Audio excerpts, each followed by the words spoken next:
Hey guys, I'm Andrea, I'm a young adult author, and welcome to my channel. So today we're doing spoiler and non-spoiler discussions of Girls of Paper and Fire. This was really popular, I feel like, across Booktube last year. I don't remember if it came out last year. I know the sequel came out last year, and I read it last year, and I enjoyed it, but it took me forever to come up with a rating for it. Like, I've been sitting on this book for like a month now, just like wondering, when the heck am I gonna rate it? So I'm just gonna tell you guys right out front, it's gonna be like a 3.5 star book for me. So now that that's out there, let me just tell you why.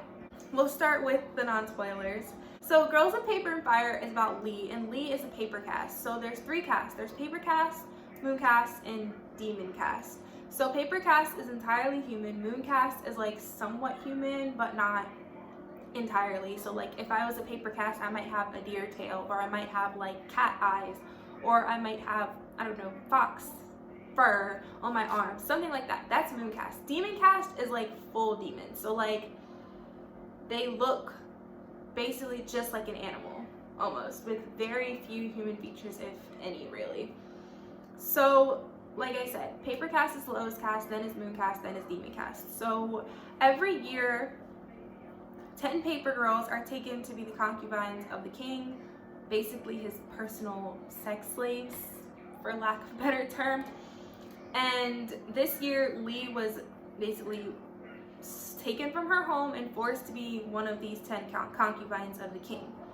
And like I said, as a paper cast, she's the lowest cast, so she's regarded with the most disrespect, kind of. And the book just follows her journey through being a paper cast for the king, what it's like, and then kind of follows into some more dramatic things happening later. I don't want to spoil you on like the endings, I won't.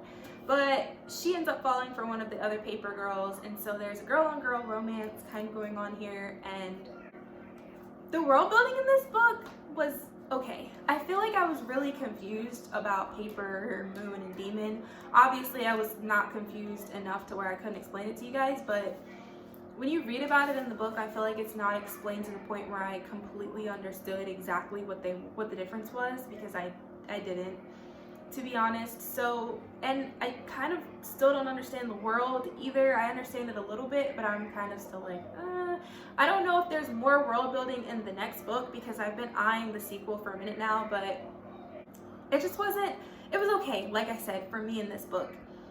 The characters were intriguing. That's kind of to say the least. What I liked about Lee, I can't even remember, to be honest with you, if that's any indication, but Lee was just kind of defiant, and that's something that really stood out to me about her. Even though she did follow the rules, like, she was defiant when it came to sleeping with the king. I liked that about her. In case you don't know, there's some trigger warnings here for like rape and like sexual assault, so just keep that in mind. But anyway, Lee didn't really want to do that, and pretty much almost all of them didn't, but I felt like Lee was really adamant, even though, yeah. But anyway, I like that about her. She was really kind of like gentle almost. Like, she grew up in an herb shop, and her mother was taken when she was younger, but this isn't a spoiler, like you read it in like the first 100 pages or so. So I kind of like that about her. Her love interest, I felt like, was the real warrior. Like, maybe she should have been the main character, because she had a lot more going for her. She was a lot more interesting. I felt like I was really drawn to find out, like, what is it about this girl? Like, what is it about this girl, basically? I don't want to spoil you, so I can't say too much, but I really liked her. The Demon King was a demon, and I liked that he wasn't given a redemption arc, because I don't think he could have been redeemed. He just didn't seem redeemable to me. I mean, that's just my opinion. So I like that he was what he was, meaning he was a demon, he was a bad person, and that's what he was, period. Like, no questions asked. And yeah, there's not much else to tell about the characters. The whole plot line of the story, it was slow starting off, I feel like, and then it picked up. Like, I really didn't know what the plot was going to end up being. I thought it was just going to be a romance, but there's more to it than that. But I feel like the romance was the original focus, and then it turned to something else, which wasn't bad. It was interesting. Like I said, it was kind of slow in the beginning, but then it picked up, so that kind of helped it a little bit more, I'll say, than I like just the romance itself. If it was just a romance, it probably wouldn't have been as good, just honestly. But I don't have too much else to say about it for the non-spoilery people. I'm not that good at non-spoilers. I'm so sorry. But I did enjoy it. It was a good book. I just feel like it wasn't like mind-blowing. Like, I didn't sit back for hours and be like, oh my gosh, let me think about these characters and all this other stuff. I do want to pick up the sequel because I still think it was good enough that I want to read the next one. But just not a 4-star. 3.5 stars. Good book. I still recommend it, but like I said, trigger warnings for rape and sexual assault. Just remember that. But anyway, yeah, so now for my spoilery people, because you know I love the spoiling part. If you want to stick around and you haven't read this book, feel free, but you are going to be spoiled, obviously. It's just how it goes. And if you have read this book and you want to stick around, please do, so we can discuss the spoilers of this book, because I can't wait. For those of you that haven't read it and want to read it though and don't want to be spoiled, I'll give you a second to hop off, okay? Alright, so I watched a video where somebody said, and I can't remember who it was, but if you guys have been on my channel for a while, you know I tend to watch other booktubers' videos about the books that I really like or that I like a little bit. Just the books that I read before I do a review, so that I can kind of make sure, basically it helps me gather my thoughts. So another booktuber commented that she felt like when Lee defied the king and she was celebrated for defying the king, that was a bad representation of sexual assault and rape victims. And I don't really want to go into a personal level of this, but as a victim myself, I didn't see it that way. And this is as me being a victim who was one of those people that didn't fight.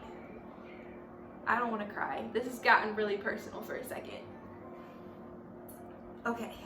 Lee wasn't celebrated to make it seem like if you don't fight, you're less of a person, or if you don't fight, then blah, blah, blah. Like, that's not why she was celebrated. She was celebrated because the other girls may have wanted to fight, but they thought their only option was to lay down and take it, and that wasn't the case. So they celebrated Lee basically for looking at the other options and not being afraid to take the other options.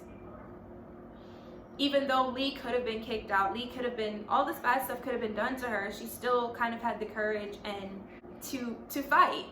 I don't know how to explain this because I feel like I'm not coming off the way I want to come off, and this isn't my goal isn't to come at, like, I don't think the book's goal was to come at rape survivors, sexual assault survivors that didn't fight. And it's different than if it's different. I don't really want to go into detail about my experience or talk about experiences in general. I just don't want to. And I can understand that a lot of people, a lot of survivors do feel the same way. Like, we don't have a choice. How can you praise her for fighting when the other girls felt like they didn't have a choice? Again, as a survivor myself, as somebody who didn't feel like she had a choice, I still feel like the people that do fight, good for them. Like, I'm not gonna praise them like this book's, like, people think this book seemed to praise Lee, but I don't see the problem in supporting or praising, as you put it, somebody that fought, because when I look back, I wish that I had fought. Regardless of what might have happened, I wish that I had fought. And I think that was the point of them praising Lee, is that maybe some of them wish that they had fought. And Lee was the example of what they wanted to be that they weren't. Maybe they didn't fight because they were afraid or something, but they look back every time after it happening wishing that they would have fought. And Lee did.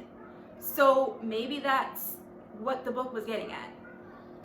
This is coming off so not how I wanted to come off, but I feel like my followers, you know that I'm not trying to offend anyone, and I'm not trying to make this into a big long conversation about sexual assault and rape. It's just included in the book, and I just wanted to address it, even though I feel like it's a hard topic to really get across to different people that feel different ways. If you feel as though Lee was praised and you're somebody that's went through it, or know somebody that's went through it, and you don't like that, There's nothing wrong with that. Like, that's your opinion, that's your personal feelings. I can't unvalidate that, nor would I want to. This is just my personal feelings and my personal opinion on that. And with that being said, I'm just gonna not talk about it anymore because I don't want to keep going on this long conversation with these deep topics.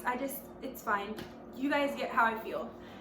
Anyway, moving on from that, I feel like I agree with that. It was either that same booktuber or another booktuber who said they felt like Ren should have been the main character, because even though she was just a love interest, she was so much more interesting. Like, she was a warrior, she was from this clan from, like, you know, forever ago that died out, and she had this job of killing the king. Like, she just had so much more interesting going on, and Lee was just there.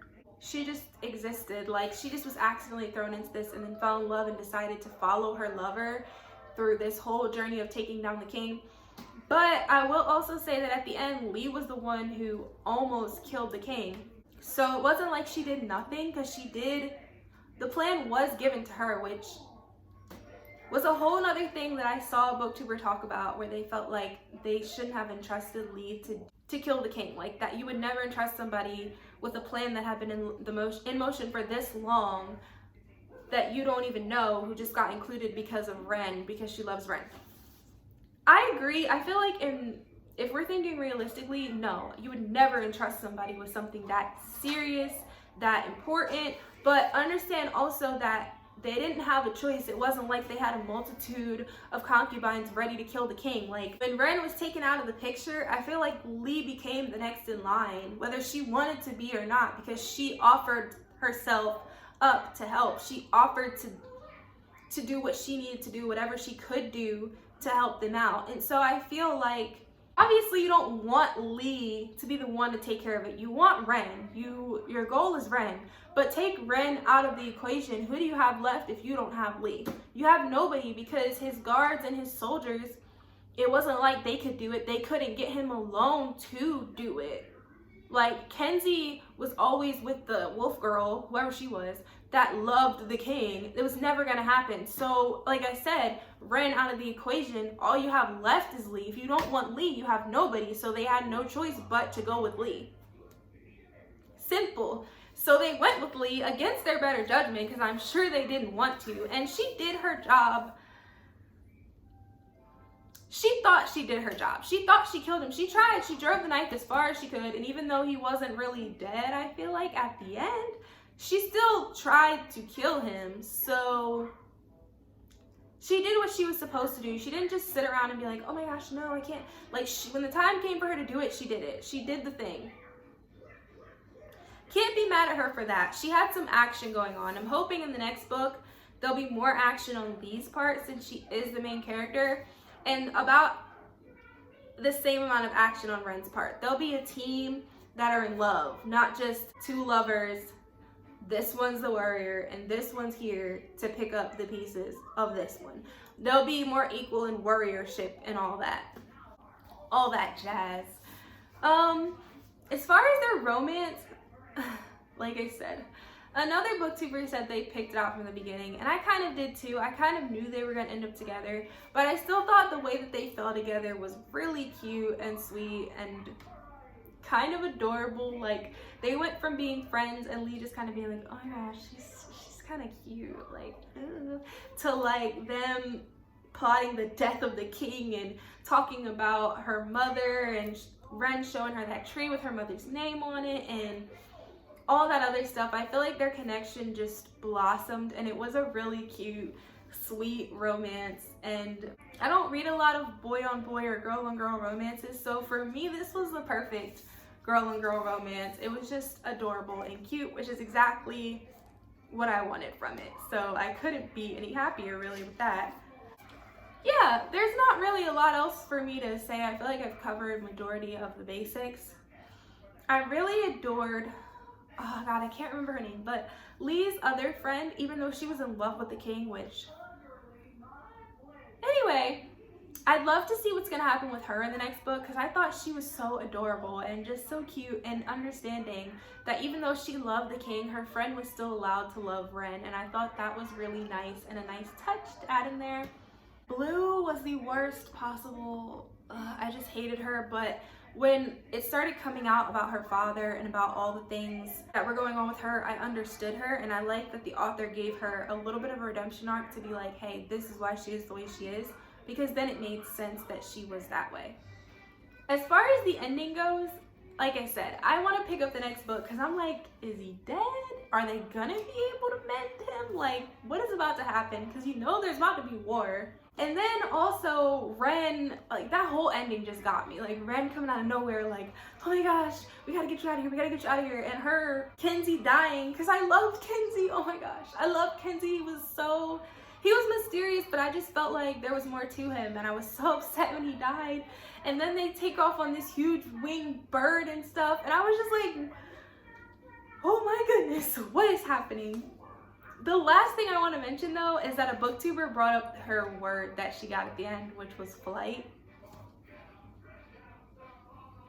And I completely agree with her on this. That was the dumbest freaking word for her to get. She should have gotten fire. She should have gotten love. She should have gotten a word that made sense. What the heck does flight have to do with anything? Does it have to do with her taking off on the bird? The one-time occurrence? No. And then she goes, oh, Ren is my flight. She gives me wings. No, stop trying to explain this word that doesn't add up. The word should have been fire. It's in the title. Look, fire. Paper and fire. Her word should have been fire.